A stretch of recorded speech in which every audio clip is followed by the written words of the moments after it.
Hi, I'm here with Mark Schaefer, who is an author of The Tao of Twitter. Can you see that? I'm a little Vanna White moment there. So this is hmm Mark. You can see him. It's the other guy there. And I appreciate you having some time with me today, Mark. I'm glad to I, be here. you and I have known each other for a little while. We met via Twitter, which is a little Yeah. interesting given this book. Can you talk a little about your journey to Twitter? Well, like most people, I thought Twitter was the stupidest thing I'd ever seen. And the first tweet I ever got was, "It's 4 a.m.," which confirmed it was the stupidest thing I'd ever seen. Uh, but then I had some experiences where I started to realize that I was connecting with people, and this wasn't just about what I had for breakfast. This was a powerful networking tool. It was a way to build connections, meaningful connections. I mean, like me and you. I mean, we've been Hmm. connected for, I'd say, maybe 2 years now, and we've done collaborations together, and you never Hmm. know where it's going to lead.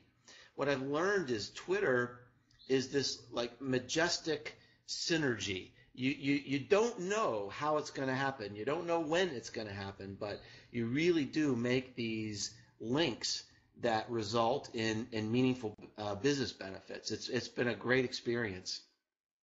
I have to say, you were very low key about when you wrote your book, and I think that you sent it almost an innocuous little DM to me. Hey, I wrote this book, or maybe you saw it, maybe you didn't tell me, and Yeah, you're very very low key about it. And so I thought my I first. haven't even really promoted it. I mean, it's I don't know. I'm a lousy self promoter. I really am. I go and I talk to my customers, and I'm a marketing tornado. But when it comes to Well, myself, it's a weird thing. But the book's done very well. I haven't marketed it, and thank goodness it's just kind of taken off by word of mouth. well, the funny thing is, honestly, when I first saw the title, I thought, really a Twitter book? I mean, only because Yeah, it seems kind of late in the game.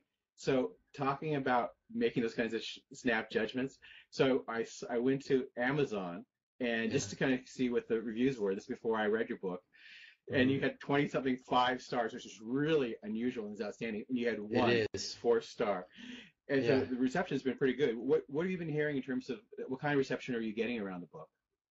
Well, the thing is, I didn't know what to expect. I wrote the book, really to solve, a business problem. I mean, people were asking me all the time to help them with Twitter, and that was difficult to do over a phone call or over coffee. And so I wrote this book and put it out there. And the thing that's been so unusual and rewarding, Steve, is the incredibly powerful reaction that people are having. People are saying, "I've read this 2 times. I've read this 3 times. You've turned my business around. You've turned my life around." I'm thinking, really? For this little book, that's cool. But it truly, authentically has had a powerful impact on people. It's opened their eyes to some things and taught them really. I mean, anybody can go onto the internet and Google instructions for Twitter, but it's the mindset and the approach that are a little bit mysterious and a little bit difficult to understand. Twitter is not intuitive, and that's really why I wrote the book. Mm. But it's been selling Uh, very well, and the feedback has been amazing. now now just in terms of this book is actually a fairly slim volume. It's like 91 pages is what I think I have here, But it's mighty. and mighty. So it's an airplane It read. I is. mean, it's something that someone can Yeah. really pick up and just enjoy on the plane and walk away with it. I don't see my name in here. I do. I am in here It is. as an unnamed person, but Jolt. What do you want, man? You got Jolt freaking I, media in there. I refer to it as the author. Anyway, um, one of the things that is interesting is the structure of this book. Can you talk a little bit about how you approach to solve that problem with the book? Well, yeah, sure. I mean, to me, the thing that most people miss and most businesses miss is that they're trying to force feed a traditional media mentality into this new media, and it doesn't work. In fact, it comes across as being offensive. It's worse than not working. And so I spend a lot of time up front in the book talking about the different mindset approach needed for social media and for Twitter. And I kind of start out by blasting a myth. I mean, a lot of people say, well, it's not about the numbers, it's not about how many followers you have, and I say it is.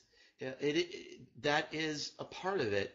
And I even am so bold as to start the book by saying, look, you need to try to, as you're early in your Twitter journey, to focus on that, to focus on the number of followers that you have. And it's for one simple reason. If you're only following a few people, you're going to get bored and you're going to quit, especially if one of the people you're following is me. You're almost certainly going to quit. So to me, the critical mass where things start to happen is about 200 followers. So I encourage people to find interesting, meaningful people to follow that you want to connect with. And I offer 15 or 16 ways in the book to do that, but it is a different way to think. And like Twitter, it's kind of like a chemistry experiment where you've got a bunch of molecules in a test tube and you want something to happen. You want a chemical reaction. Well, the more molecules you have, the better the chances that something's going to happen. Second thing, to make that chemical reaction happen, you need a catalyst. And on the social web, the catalyst is content. Content is the currency of the social web. It is the glue that brings people together. I can't remember how you and I connected, but I'm sure it was a link or a blog post or something that got us interested in each other that led to this business relationship. Then the third thing is... I'm sorry, go ahead. Do you remember? No, I don't. I was trying to remember that actually before our interview. And I know that we'd exchanged emails on something and clicked, and we ended up talking on the phone. Right, and then shortly after that, we did the collaboration on the pizza place lawsuit and the PR implications of that. And but see, the key is, this kind of leads into the third point, which is authentic helpfulness, because you and I are connecting, and in my mind, I'm not thinking, oh, I can't wait to sell something to Steve. Oh, I can't wait for him to give me money. That doesn't even enter my mind.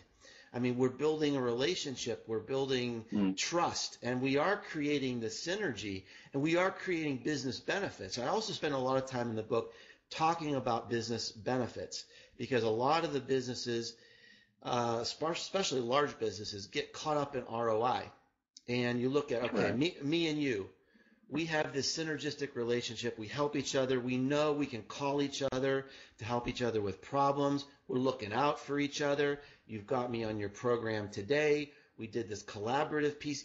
And these are all benefits that don't show up on an Excel spreadsheet. It doesn't show up necessarily in ROI. Now, I'm a numbers guy. I want to drive things to ROI. But if you miss the bigger picture of the cumulative business benefits you can get from a networking perspective, you're going to miss the whole thing.